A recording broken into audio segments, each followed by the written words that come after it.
of knowing.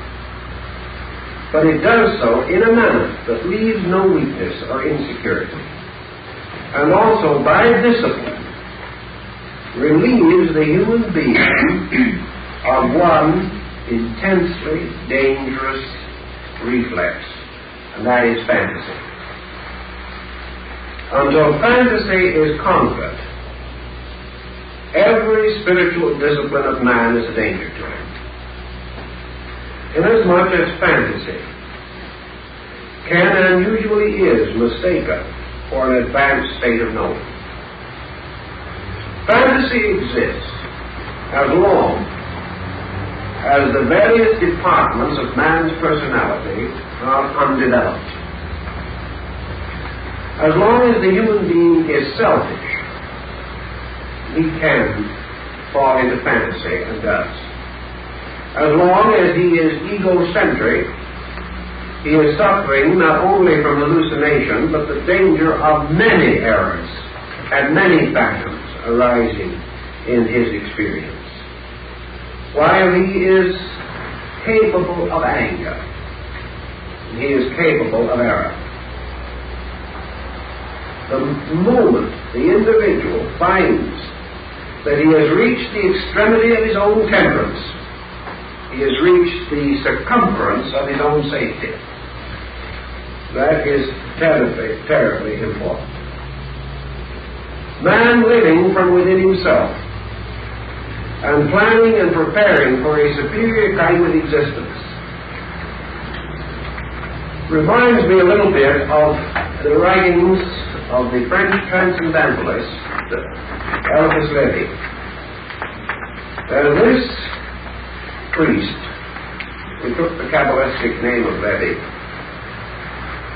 said that the astral light, which is so important in certain mystical things, is a beautiful garden of wonderful flowers, each one with a poisonous serpent twisted around the stem.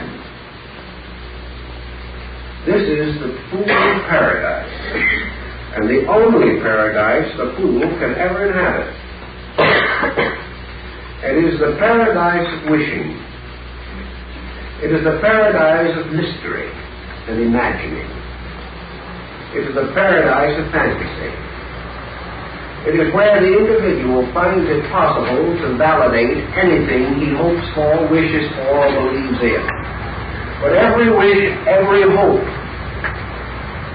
turns upon him, and he discovers that its beauty conceals a poison. So, the development of consciousness requires and demands discipline. And the purpose of Jnana Yoga is to achieve this integrity and security in relation to knowing. It is the individual coming finally to the experience that his own belief that he knows is the great illusion which he faces. And that as long as that illusion remains, he is insecure. And that as long as he believes that with his own egocentric, polarized entity, he is capable of the ultimate attainment of knowledge, he is also going to fall under the fantasy that he today and at this hour knows more than he does. That everything that we do is moved largely from opinion, and that opinion is the falsest form of foundation. That before then he can go on to the disciplines which may lead to the higher phases of his subject.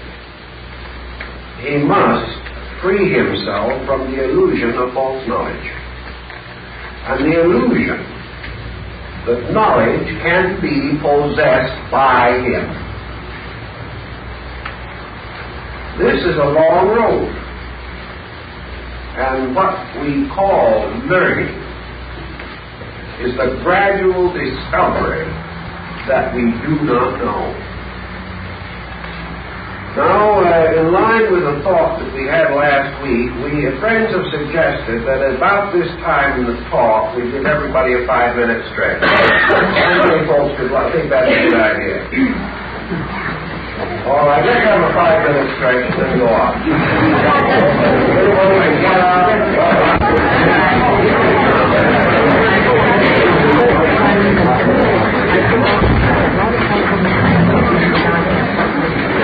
This is a good point. Now, how about it, Frank Gilpin is gone? Yeah. We have a tape recorder, so we can really keep the records on these, so that's why I nodded to back and get permission to proceed. This made a good point to break, because it gives us the turning point between this and certain positive expressions which we want to consider. Now, we've already mentioned this problem of the divided self. The self in each person struggling desperately to know what is in everyone else and ending by not even knowing what's in himself. This is the patent dilemma. Well, it occurs to those who are a little bit thoughtful, perhaps, that assuming that we should find out all there is to know about ourselves, we would still be in a poverty-stricken state unless this also gave us a dimension of extending consciousness to something outside of ourselves. It really makes very little difference what we do with the prison as long as we stay in it and the door is still locked. We may allow it to remain a hovel, or we may make a palace out of it. But we are still captives. We are still held within the most dangerous pattern in the world, and that is utter isolation. The only possible solution, then, to the significance of consciousness, even for the average person, is that through it he can experience something beyond himself. Now, to experience something beyond himself, he has to assume that his consciousness extends beyond himself. And he attempts to approach this problem on the level of parapsychology, or on such experiments as telepathy and things of that nature, by means of which it seems possible that he may experience something beyond himself. But study your records in your parapsychology work, and you will find that it is perfectly possible by telepathy to exchange the spots on a dice or the figures on a deck of cards. But there have been no reports by parapsychology of an individual actually experiencing the consciousness of anything else. So that hasn't proved the answer. And it probably will remain a blind alley. Because we're still dealing only with a magnetic field and the possibility of mental transference of image, which is not unknown and has been practiced for thousands of years. But there again, this does not unlock the door to man's unification as a conscious experience of being. Now, if we wish to assume for the moment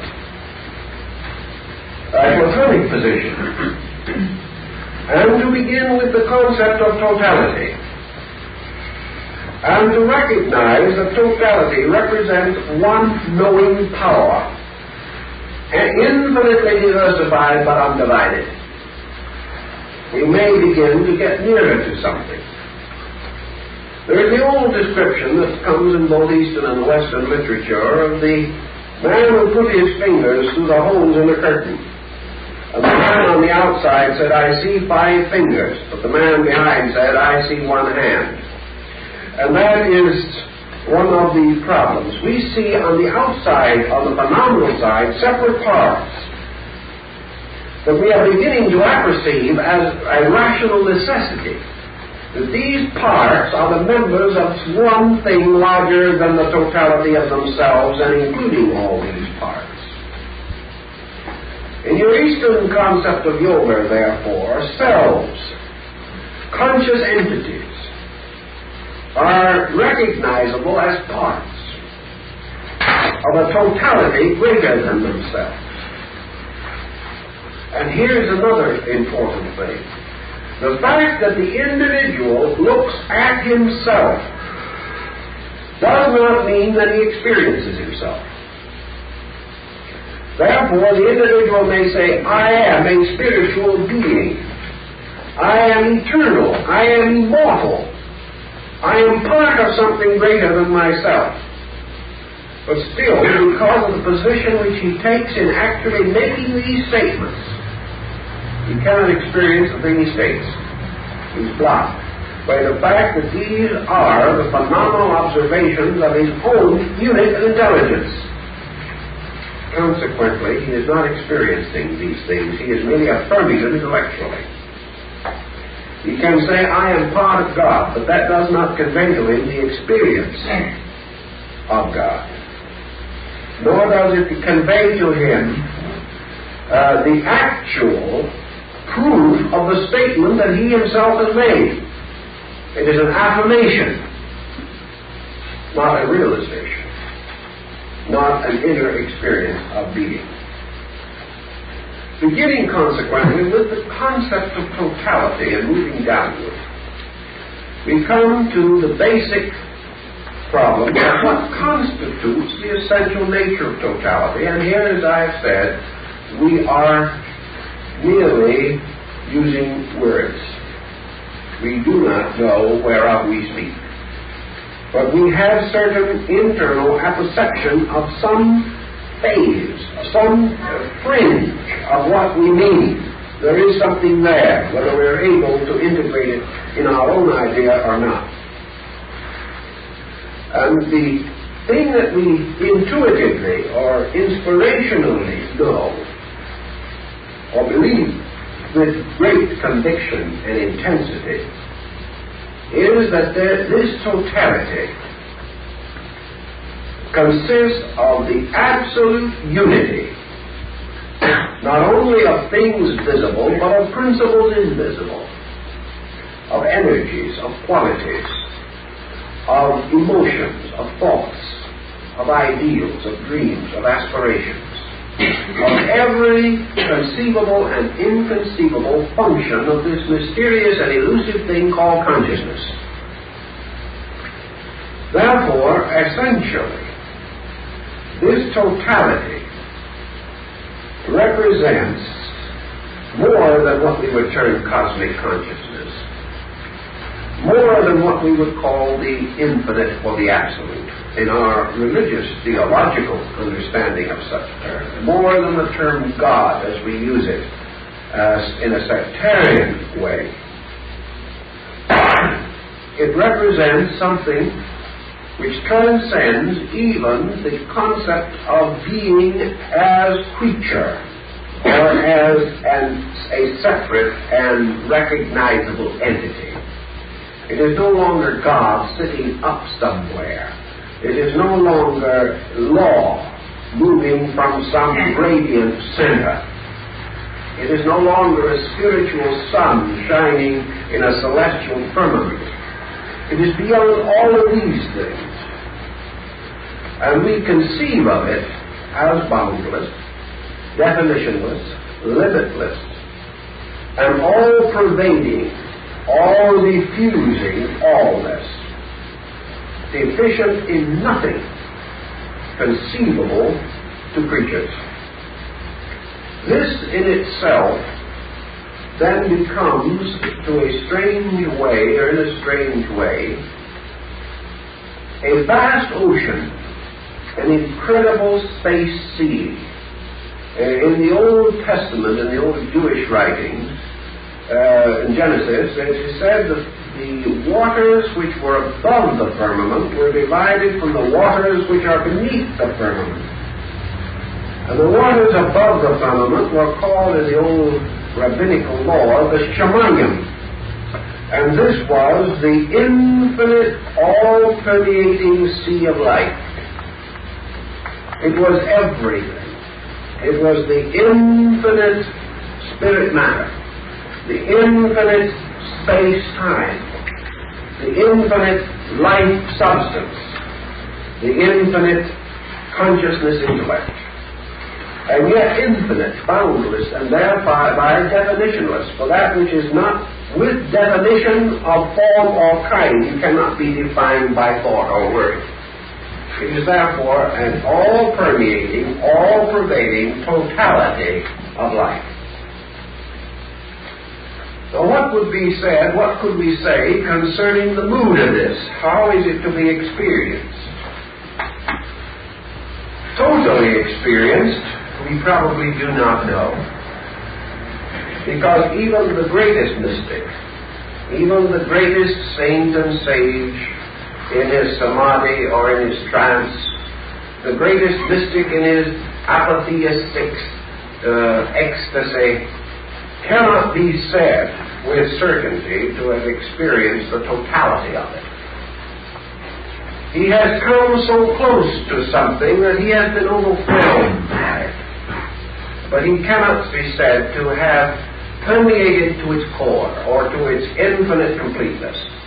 He has touched it, and already he is consumed. He has never known, as far as we can conceive, the totality of this thing. Because with the equipment and the power that we have, even the breath of it is almost more than we can conceive. Yet this totality, this infinite and complete unity of all objectivity and subjectivity, of all content and capacity, this thing which Böhme calls bis and abyss, nothing and all, time and eternity. This tremendousness of reality must also be conceived as this complete all-fullness of the thing which we term consciousness. But here again we are using a very definite term wrongly, because it is a diffusion of eternal reality rather than an awareness of something. And this diffusion of eternal self-knowing reality has been represented by an incredible symbolic deity, forever in a state of meditation upon itself, and forever releasing creation internally through an experience of will and yoga. Something by which existence comes into being within it by its will, by its own nature. And it remains forever in meditation. And its meditation is creation. And existence is a mood of this eternal existence itself. And theoretically, in the old sacred books, we are told that if the meditating being arouses itself, then creation is dissipated, because it exists only as the dream within the eternity of the eternal dreamer. It is something that is a little too elusive for us, especially in the West. It gets to be too subjective for us to be able to follow it adequately. Now, there's one more quality of this we must mention, however, and that is, to use a phrase used by Gabriel Watts, this being is indeed the all-pervading. It is something which is neither here nor there, but is everywhere, always. It is no further from the individual than himself. It is within him, around him. And so he likes to think when he says, I am here and I am surrounded by these qualities, or I am permeated by them. The sea rises and falls in relation to me, flowing through me. Actually, this is not quite the correct perspective. What really happens is that this is forever there and here. And it is this in which we live and move and have our existence. And it is the reality and we are the dream.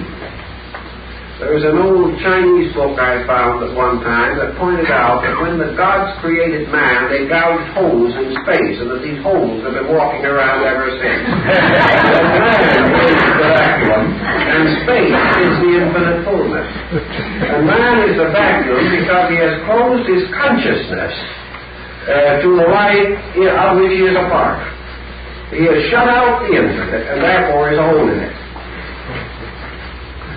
But while this might be crude also, there is a philosophic point here for the thoughtful. Thus, actually and factually, time and infinity occupy the same place at the same time. Man and the infinite are in eternal identification with each other as far as displacement is concerned. That which separates the finite from the infinite is not distance, but qualitative interval. And this is a kind of a fourth, fifth, or sixth dimension, really, so if you wish to so define it. This interval is actually an interval within man, an interval of isolation created by his own concept of existence. In Eastern thinking, not only by one life, but by many lives, and by the constant impact of phenomena, man falls under an hypnosis, a spell, a glamour. And that spell, or hypnosis, or glamour, relates to the illusion of selfhood. To man, the important thing is himself. To the universe, the important thing is the universe. The universe, the tremendous spiritual universe, is the reality, not man. And the human being, gradually unfolding and growing, comes ultimately to the realization that the reality in himself is not a unit, but is the presence of a universal reality. That this universal reality, in its own substance, has never been divided. Therefore, that men may be many outwardly, and many mentally, many emotionally, many egoistically, but in their root and substance they are one. And they are not only one with their own kind, but one with every kind, and one with space. That if we can, theoretically, penetrate deeply enough into the person, we move backward through personality to individuality to universality. Thus, that as our objectivity reveals us as many, our subjectivity leads us ultimately, inevitably, to the fact of unity. That this unity is not the ability of the individual to understand his friend alone. This unity is the individual's inevitable participation in the state of allness. Now, this state of allness transcends selfness, oneness as we think of it, because we now come upon a Pythagorean problem, which is interesting for us for just a moment, and that is the consideration of the concept of one. Now, Pythagoras said there is a one which is the archetype of the first. There is the monad, or complete unity, which is the archetype of the all. So one may be first, or it may be all. One is unity, which is the ultimate recognition of the wholeness of things apparently divided. So one may be the all or the first. And when the one stands by itself, it can also be I, which is selfhood. But as Pythagoras defined it, God as one is not only the first but the all. So totality is unity. And this unity Pythagoras called the monad. Because it is one. So that the individual has the experience of oneness, not only as identity, but as unity. Not only the first, but the all. Not only the sum of parts, but the totality, which is a concept superior to the sum of parts. Here then, as we get back again to the East Indian concept of the thing, we have the individual whose actual existence is that he is rooted in totality. He is not part of it. He's not a little piece of it. He's not the northeast corner of it. And as he moves in toward it, he does not move into a totality. He moves into totality itself. He does not become one with something. He becomes the totality of that thing. The individual, therefore, as he approaches totality, must ascend gradually through division. And he must transcend the concept that these units which he has termed himself are parts of a totality. Because the totality itself is not partial. It is as though you took a black curtain and you made many small pinholes in it and put one light behind. On the other side, each light would be a separate light. And the philosopher might say, yes, but they are all rays of one light. That would be good. But there is something beyond that. We can simply leave out the rays part. They are the one light. They are not its extensions, they are not its manifestations, they are not its conditions, they are not little pieces of it, they are it. So, the central sense of I-ness in man is simply a little hole punched in the infinite, in this darkness. And what he sees, he calls himself. But actually, it is not a fragment of a greater self. It is not a part of it. It is not an individual spark from the eternal flame. That is a good figure of speech, but you have to understand it, or that will lead to a mistake. It is a very poetic statement if understood correctly. Because this totality, it doesn't even cast off sparks. It is always all present, everywhere, forever. And the reason why it appears to have separateness is because on the objective plane, the vehicles of its manifestation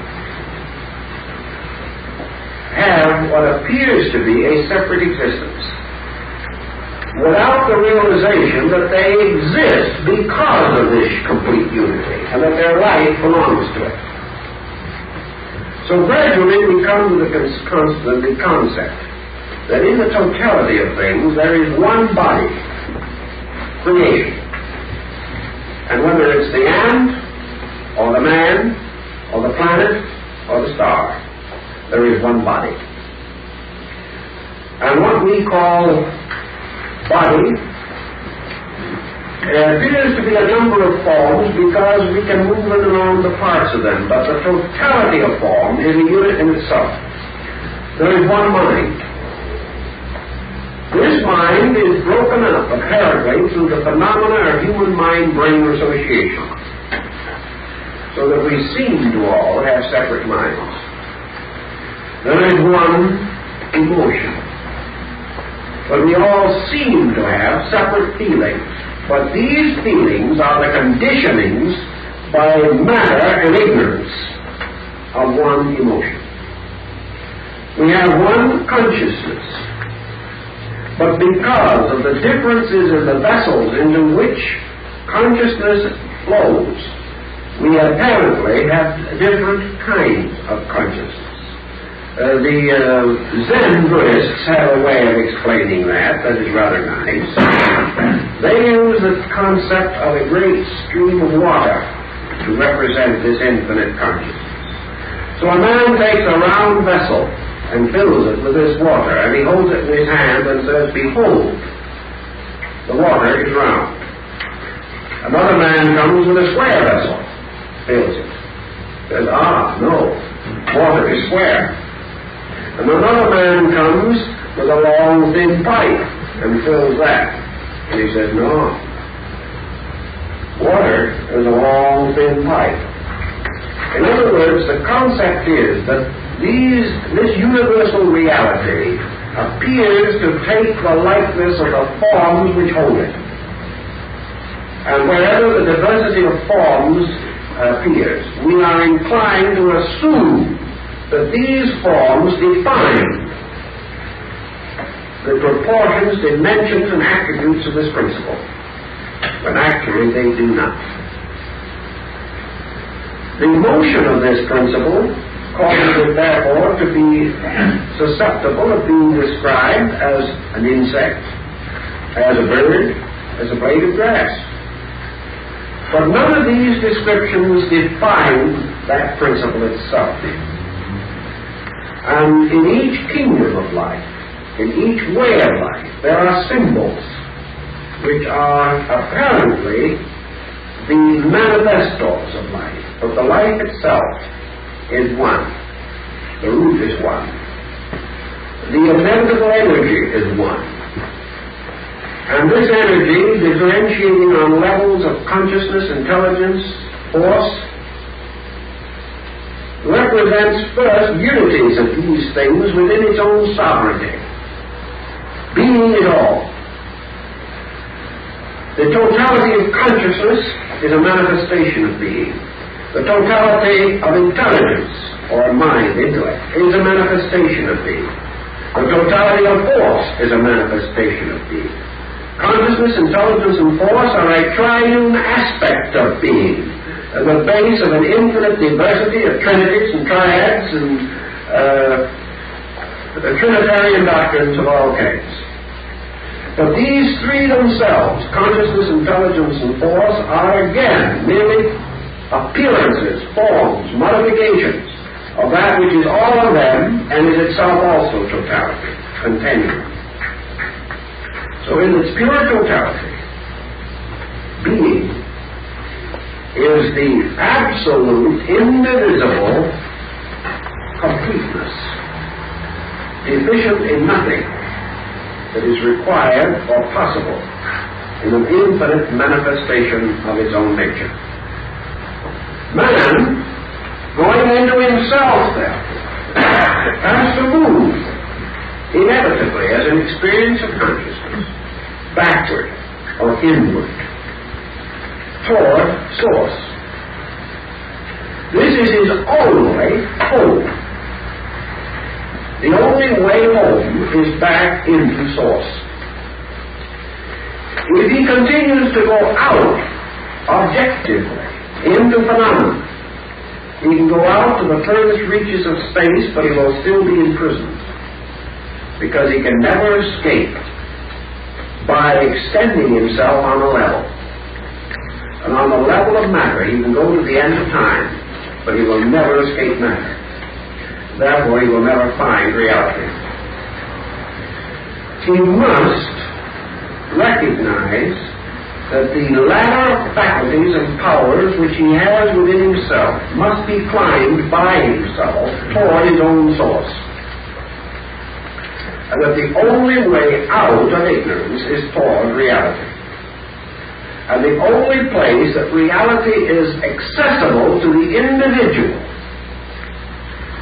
immediately is through the release of his own internals. his own internal powers. Here is his immediate participation in the infinite. Through discipline, therefore, he is taught to overcome one by one the negatives, by means of which he is held to a state of maya or illusion. He is taught to discriminate values, first on very simple levels. He is taught to choose more wisely his interests and activities. He is instructed in penetrating by degrees the illusion of phenomena, which is the illusion of separateness. He is taught that every time that he discovers a common ground, he has made a symbolical approach to truth. That wherever he overcomes a prejudice, he has stated a reality.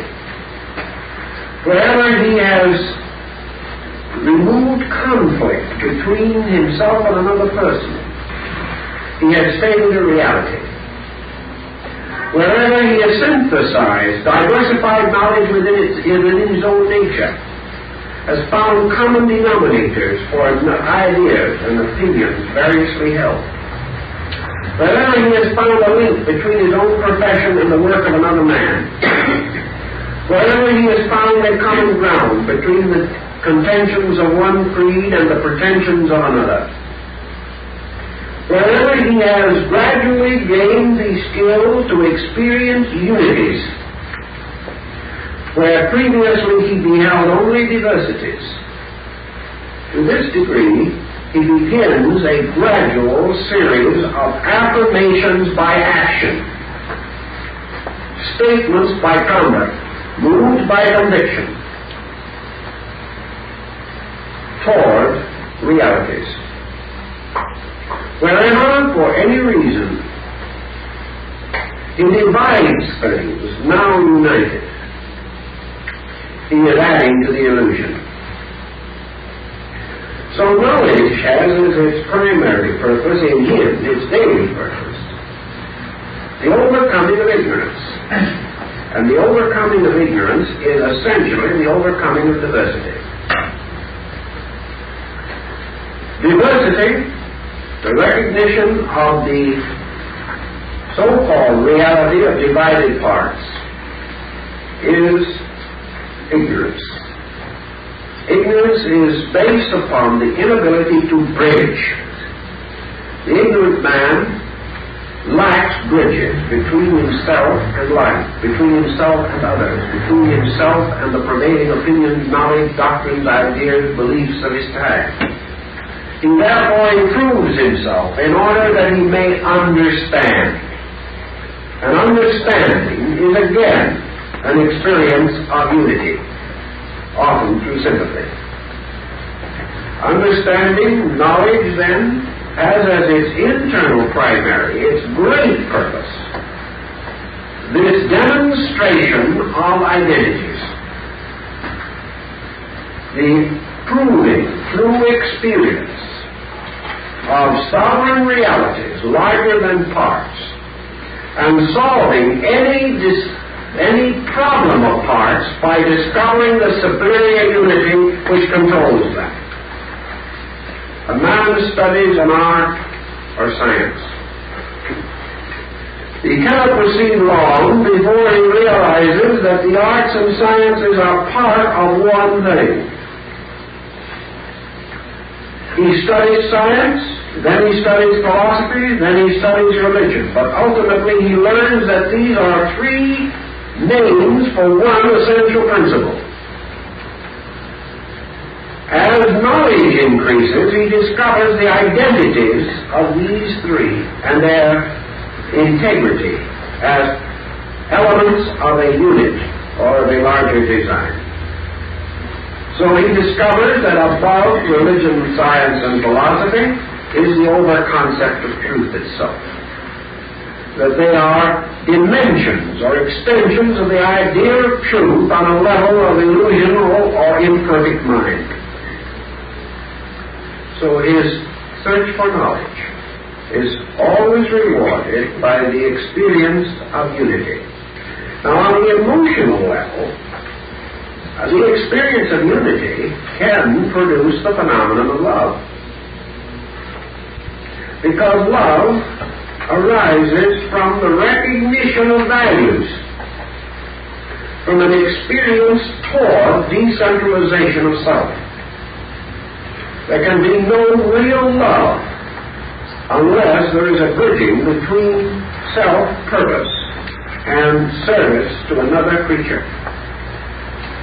Therefore, love is the giving of self to another.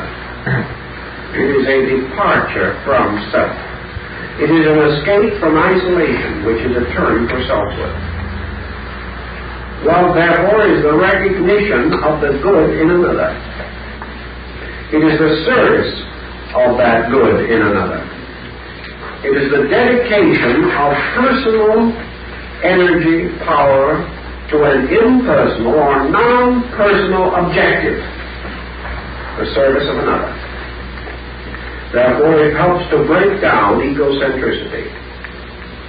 If it is possessive, it tries to draw the object of its affection, and in so doing instantly ceases to be loved. Because love cannot possess.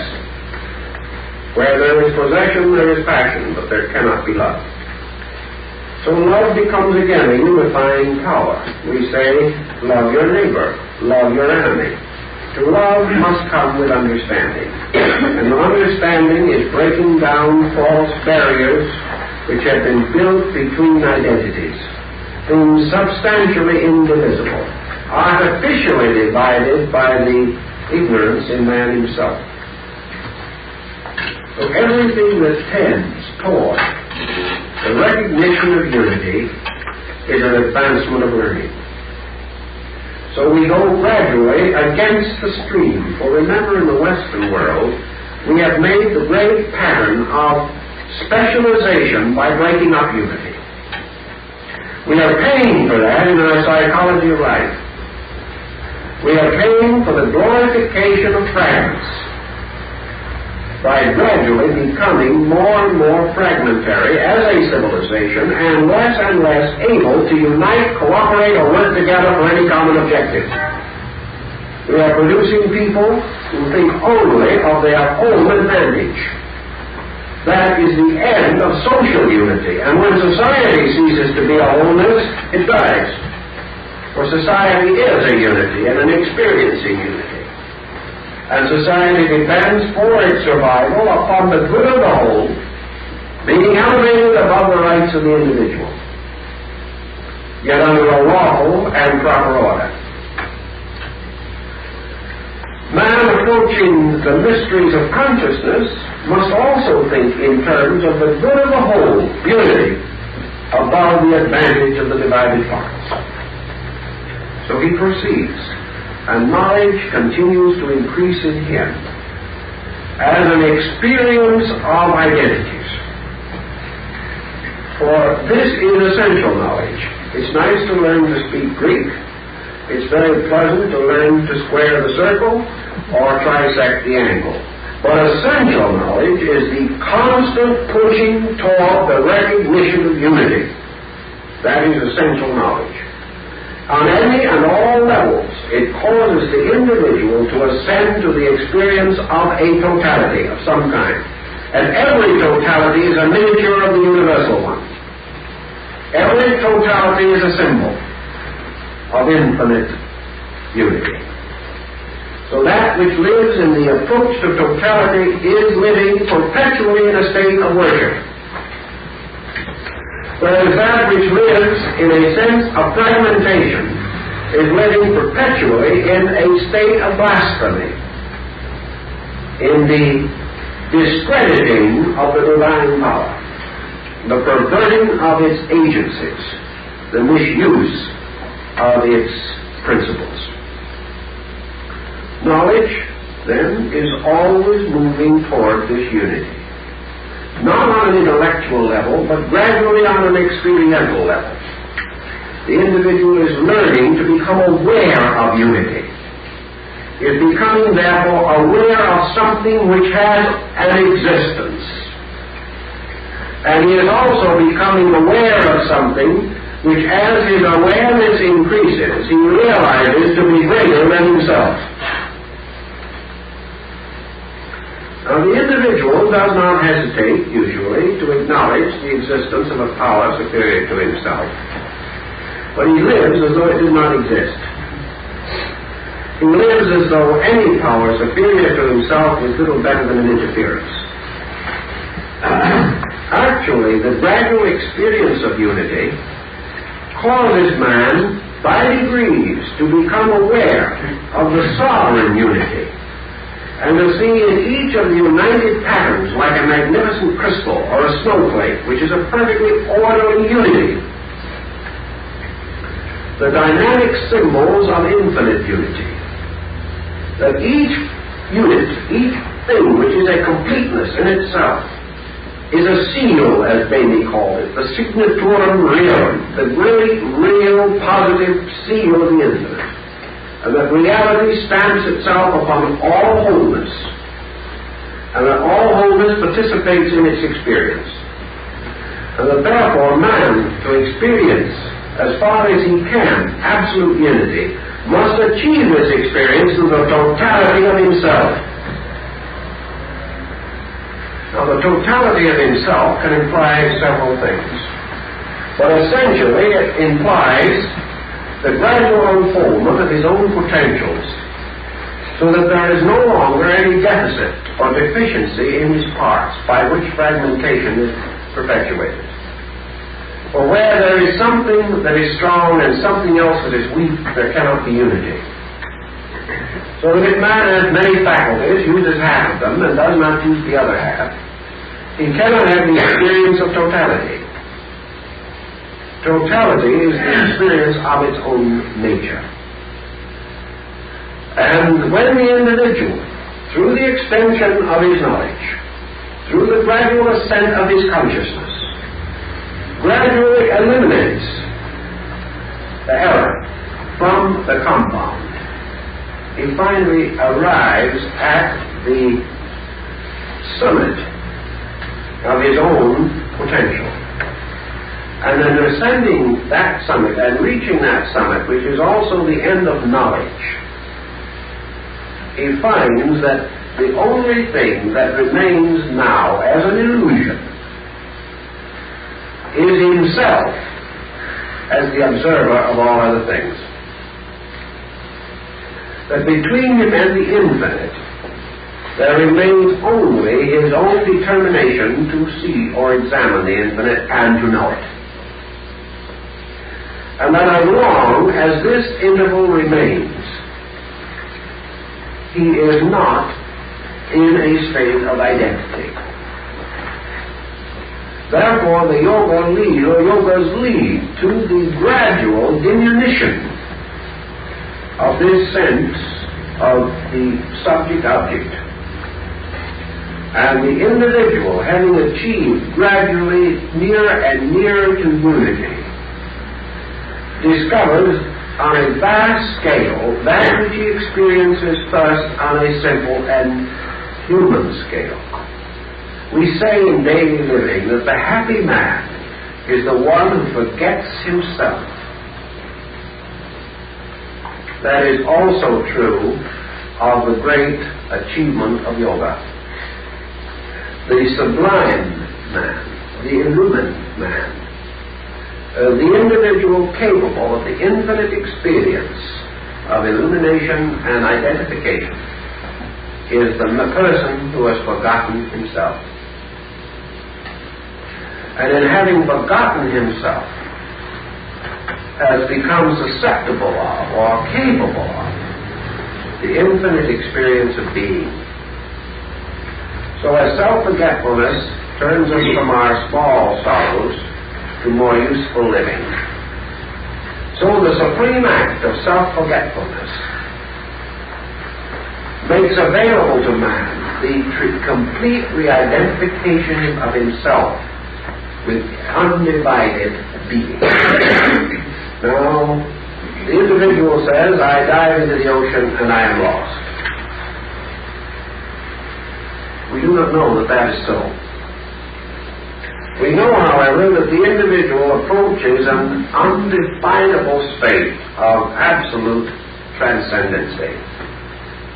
That he finds all attributes as he knew them, ceases.